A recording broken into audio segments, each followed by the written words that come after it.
On the morning of January 28th, Maharashtra Deputy Chief Minister Ajit Pawar boarded a chartered Learjet 45 from Mumbai to Baramati.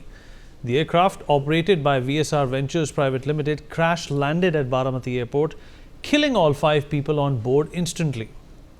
Hello and welcome. You're watching NewsX Deep Dive with me, Vineet Malhotra, and today we take a look at the tragic accident that has raised concerns about aviation safety and the Learjet 45 itself. Well, let's begin with the aircraft. The Learjet 45 is a twin-engine aircraft made by Bombardier Aerospace. It was first introduced in the late 1990s and entered service in 1998. Designed mainly for short and medium-distance journeys, it became popular with business leaders and politicians because it saves travel time.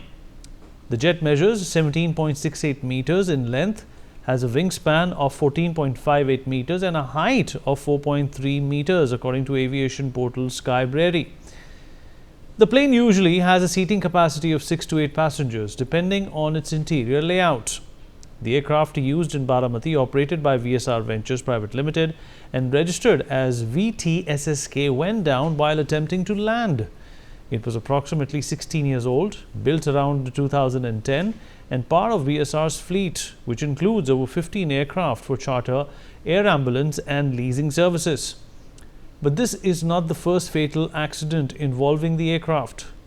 Over nearly 3 decades of operations, the Learjet 45XR has been involved in at least 5 fatal accidents globally. In fact, in an eerily similar incident as recently as February 2025 in Arizona, after touchdown, a Learjet entered a left-wing low altitude and began veering left. The aircraft hit a parked Gulfstream G200 jet, killing the pilot and the first officer. The United States Federal Aviation Administration has also issued a number of directives regarding the aircraft's airworthiness and initiated investigations following such incidents. As far back as 2003, the FAA issued an airworthiness directive ordering the replacement of the squat switch camrod on the nose landing gear on all Learjet 45s. If not carried out, the FAA stated it could result in the aircraft departing the runway at high speeds during landing. Then in 2023, another FAA investigation found safety issues in parts of the anti-ice system inside the pneumatic system, which could lead to loss of airplane control in icy conditions. Finally, in October 2025, the US NTSB issued an urgent recommendation to the FAA asking for Learjet gear inspections in the wake of Arizona tragedy. The NTSB also issued a safety alert for 1,800 Learjets over the landing gear risk. This brings us to the Learjet involved in the Baramati accident. Well, the aircraft VTSSK was operated by VSR Aviation, a New Delhi-based charter company. It departed from Mumbai's Chhatrapati Shivaji Maharaj International Airport around 8:10 a.m. Indian Standard Time for the short flight to Baramati. The jet appeared from radar, crashed around 8:50 a.m. during an attempted second landing. Now, 8 minutes after taking off from Mumbai, the VTSSK made its first radio contact with the Baramati advisory station as it was descending towards the airport. Although fog and low visibility were noted locally and by eyewitnesses later on, as per official communication, the crew was advised that the winds were calm with visibility up to 3,000 meters. Such visibility is considered marginal or poor for visual flight rules, which typically require a minimum of 5,000 meters visibility. Following this, sometime between 8:20 to 8:30 a.m., the aircraft reported being on a final approach to runway 11 at Baramati. However, the crew then said that the runway was not visible and initiated go-around for an aborted landing. Flight tracking data shows that while performing the go-around to attempt its second landing, the plane made a large turn and did not align properly with the runway. Asked to report runway in sight, crew said it was not and they would call when the runway would be visible. Between 8:42 and 8:43 a.m., following a period of circling and waiting for a second approach, the crew made its final contact to the tower, reporting that the runway is in sight. However, when the aircraft was once again cleared to land at 8:43, the crew gave no read-back confirmation. 2 minutes later, the aircraft disappeared from radar and crashed. Crash landing near the runway threshold, the aircraft went off the side and impacted the ground. The plane exploded, followed by multiple smaller blasts.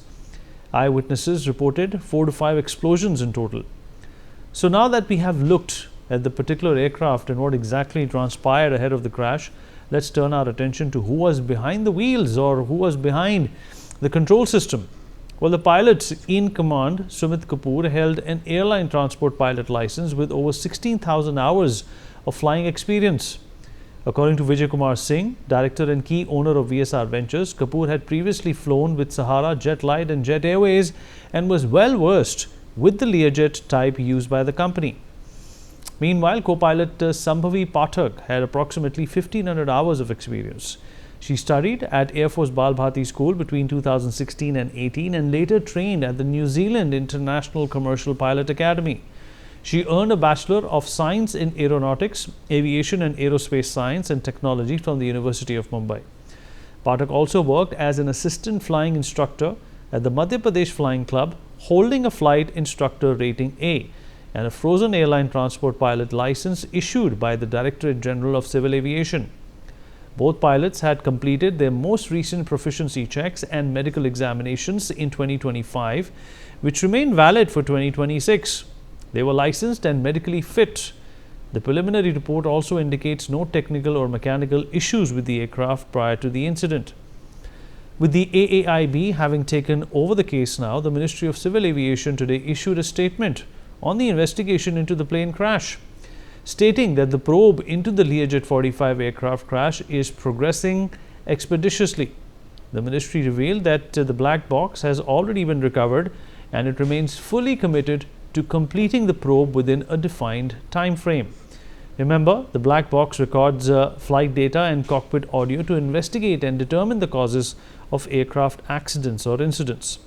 The box is crucial and is expected to significantly aid the probe into the ill-fated incident. The ministry further informed that teams from AAIB's Delhi Police and DGCA's regional office in Mumbai had already reached the crash site and investigation is progressing according to procedure.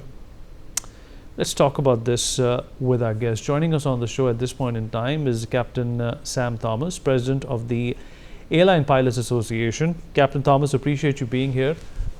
Thank you for taking out the time. First of all, what are your impressions of what happened over here?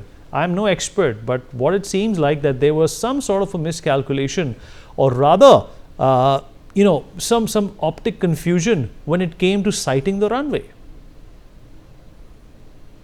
Very true. First of all, our hearts go out to the people who lost their lives, and especially to the young co-pilot. What a career that has been cut short so abruptly. And also condolence to the family of Captain Sumit Kapoor. Now, the questions that need to be raised are, as far as the aircraft is concerned, yes, Learjet 45 is a very fast airplane and it needs a little bit of extra attention when it's being flown.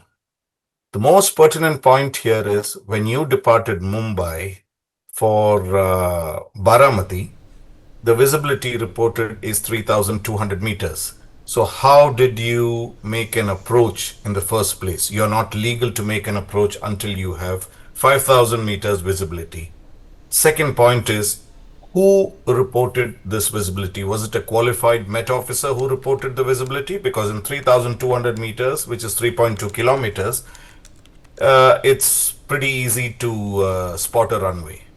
Now, having said that, the Baramati is a field that has 2 flying schools at least, and during this time, that is the January and February, you have an issue of fog. That is the reason why you have low visibility.